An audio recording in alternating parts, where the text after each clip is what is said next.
Namaskar, greetings and gratitude. I welcome you all to another inspirational Star Talks episode number 106. And today, with me on the hot seat is Dr. Professor Alka Mahajan. How are you, Doctor? Oh, I'm absolutely fantastic. Thank you. And I hope you're feeling the same. Thank you, ma'am. Definitely. Thanks. Thank you. So, Professor Dr. Alka Mahajan, founder, CEO, Till Parco International. She's an Yes. international education leader and a trainer. This is so wonderful, ma'am. So, Thank ma'am, you. please tell us about Chill Parco International. What is it all about, ma'am? Okay. I began this in 2019. Okay, And at that point of time, I was also connected with a educational institution. okay, But somewhere, I don't know what, it's like, your intuition telling you that you need to do something more. And and I felt that I needed to do something more where each and every individual was recognized, their worth was given due. So basically, this is something that says that from the child in me to the parent in you, and from the parent in me to the child in you, life is an unending journey of learning, growing, evolving.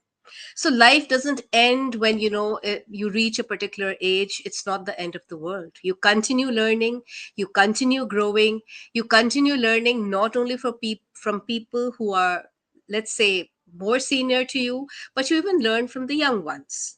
For example, we learn technology from our youngsters. We didn't know much of technology, so it all came from them.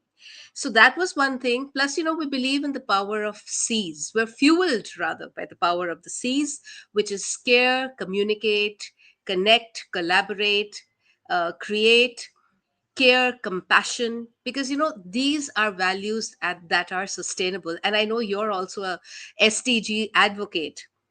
And for things to be sustainable, we need to first focus on certain things that are long forgotten. Of course, they're all coming back, but we still have miles to go. And that was a purpose. Inspiration was a purpose, spreading smiles, positivity, enhancing self worth, and making each and every individual realize that there was some unique quality in them that made them unstoppable. So this is what Shilparco International was. It began as a small venture, but of course, thanks to the advent of the online world, we grew, and I never thought that it would grow so much. Thank you. congratulations to you. Wonderful. That's wonderful. Ma'am, you are an international educator, leader, and trainer.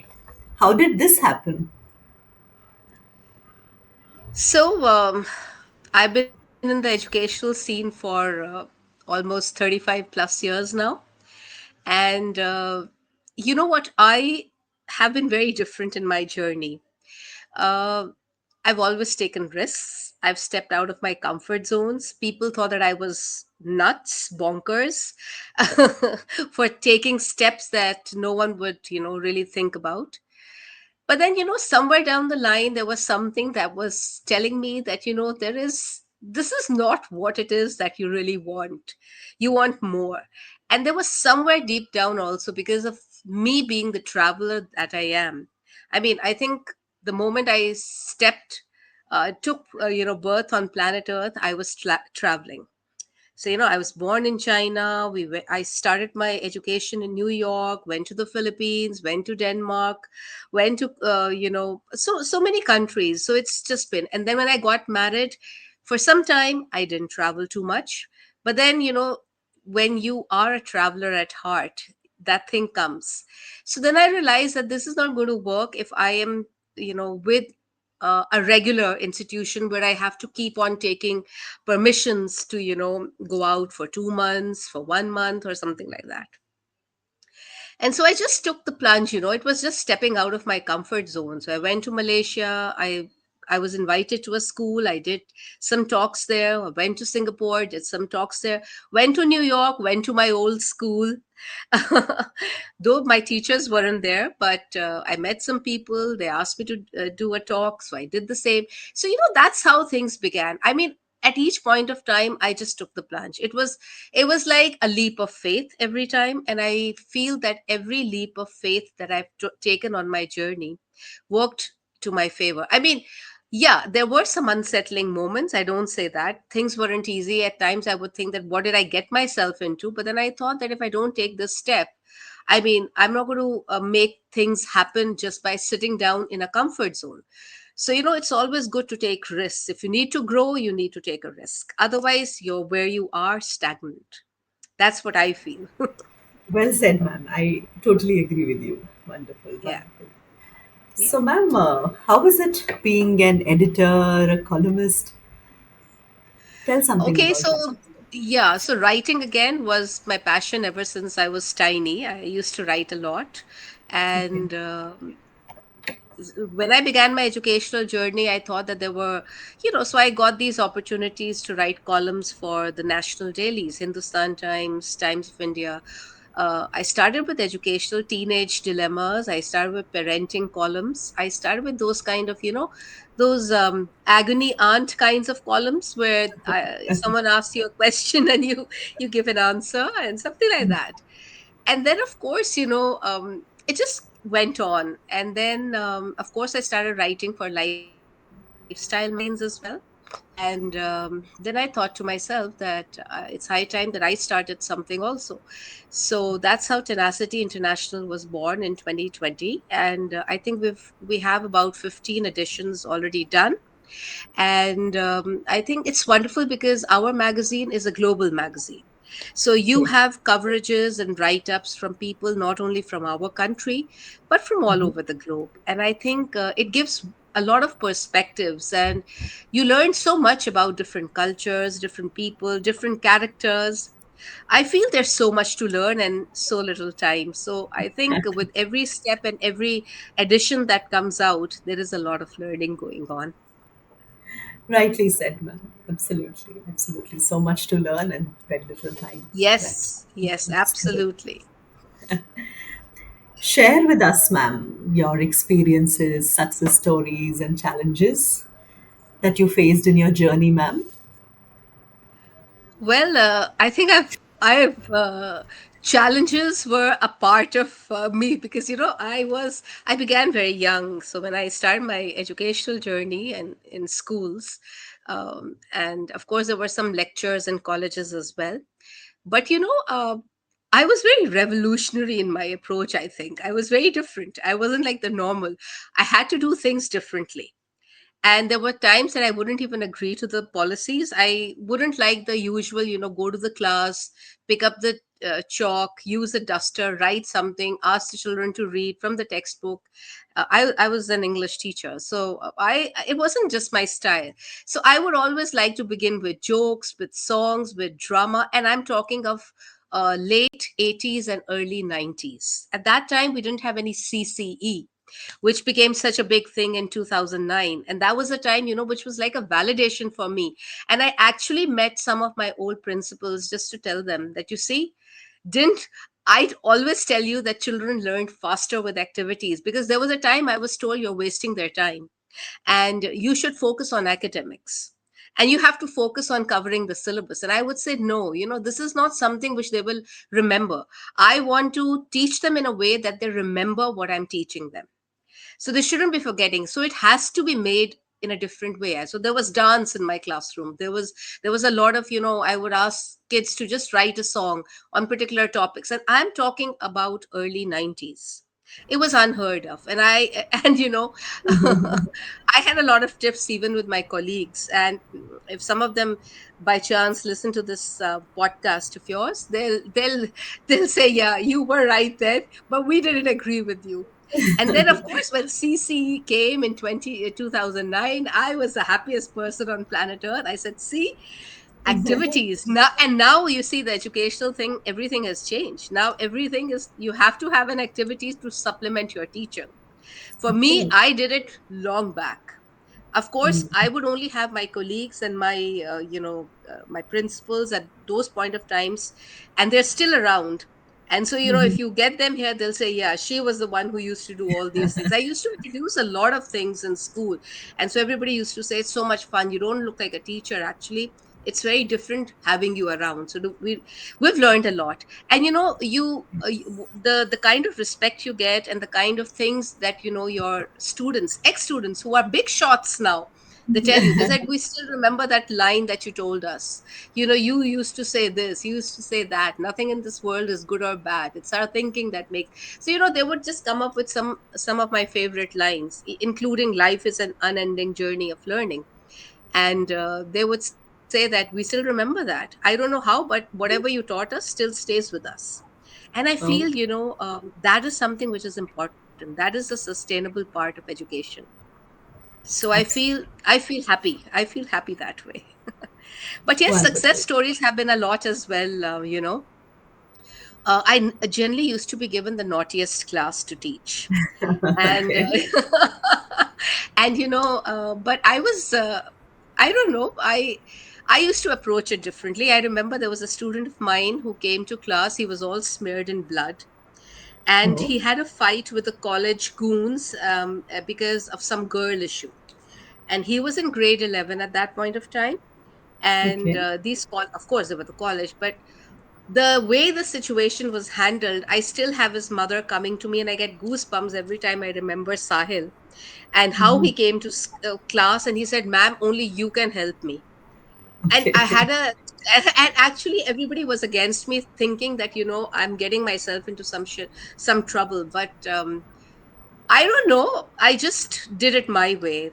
There was lots of love. There was lots of smiles. There was lots of, meeting those college goons who were very scary, actually. But I don't know. I just got that power.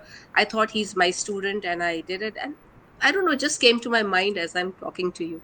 So success stories have been so many of them. Students never writing, but yet topping, and now a huge media honcho he has become. So there have been lots of them, lots and lots. Because if I go on, this podcast will go overtime. Wonderful, wonderful. That's so nice. Yeah. So, ma'am, you have won awards at numerous levels. Which Yeah. one is the closest to your heart? Actually, all of them are, which is that, I mean, you'll say it's a politically correct way of saying things.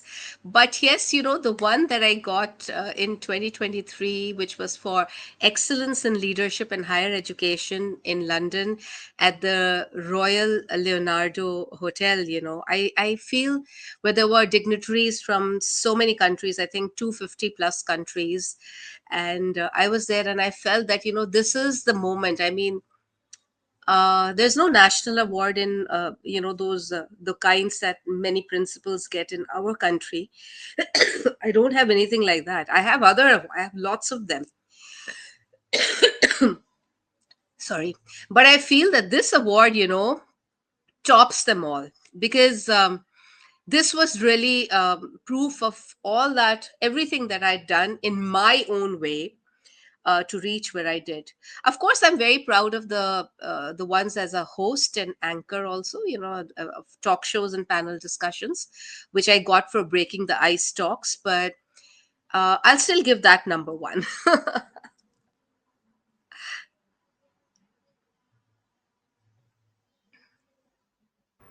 Tell us some memorable moments of your radio show, ma'am. Well, again, lots of moments which are fun. Like I said, with my educational journey, I continued writing and engaging with my media assignments after school. So it was like after 3 p.m., it was my time. I did my media, I did my writing. And so that's how radio also came in, because it actually came in way back in 2001, I think. And that was a time I did some shows where students for CBSE exams, they were very worried, they were scared. So it used to be a nighttime show where they would come online and ask about their problems, that this is happening, how do I deal with it. And I did a lot of shows, and they were huge hits. And but the best part was when once a parent came to me, and I didn't even know, I don't know how the person recognized me, but they came to me and said, aren't you the one who was on radio and who did this show and you told this to my child? Of course I didn't even remember, but that person had a recording of Okay. what I had said. Okay. And I was so touched by that lady's the way she expressed herself. She told me that, her child got 95 in a subject which he was terrified of. And she said that, words have power, and I've always felt that, every word that you speak leaves a mark, an impressionable mark on anyone. It could be you, it could be me, it could be a tiny child, it could be a senior citizen, but words have power. So the way you say a word and the way it's uttered makes a lot of difference. There were lots of moments, and then there were moments. You remember the movie in 2006 that came, Lage Raho Munna Bhai. Okay. Mm. So I remember lots of listeners calling and saying that, we love the way you spread smiles, because you say things. And then my children tell me, my children make fun of me and they say that, Mama, I don't know, uh, when you are on radio, your voice is different and you sound like that nightingale, and no wonder people think, but they should ask us. Well, that's a little jokes apart. But Lage Raho Munna Bhai came and everybody said that, you're doing what he is doing. In that movie, Okay. you're spreading Mhm. smiles, you're helping people. It's something like that. And I felt that that was nice because it made one feel like, okay, you're also a celebrity of sorts. and when you had Wonderful. and when you had a program to do and you reached late and there were people downstairs waiting, and they said, "You're Alka, aren't you? You're Alka ji, Alka ji." They're going like that. I said, "Yeah." I said, "I need to reach the studio. The show has already started. The ads are going on." No, no, no. You do the show live from here. And I remember how the radio people quickly arranged. I don't know what they arranged. I'm not very good with technology, but they arranged something quickly, and I did the show there, standing with those people. So there are lots of moments again, which brings a smile and which makes me feel very happy that, yeah, I think I've done myself well. Wow, so nice. Very beautiful, ma'am. I was Yeah. about to ask you, so if there is more to it, is there any song, a story, a message that remains special in your radio journey? Uh, Songs, there are many which remind me of nice, pleasant things. But I would say again, I mean, it's a repeat of what I'm saying. But the way there were messages that came online, and so there were two of us doing the show together, and she said, look at all the messages that are coming, and they're all saying, Lage raho Alka ji. Acha. So that happened, and but somehow, there were so many other nice messages and moments associated with songs.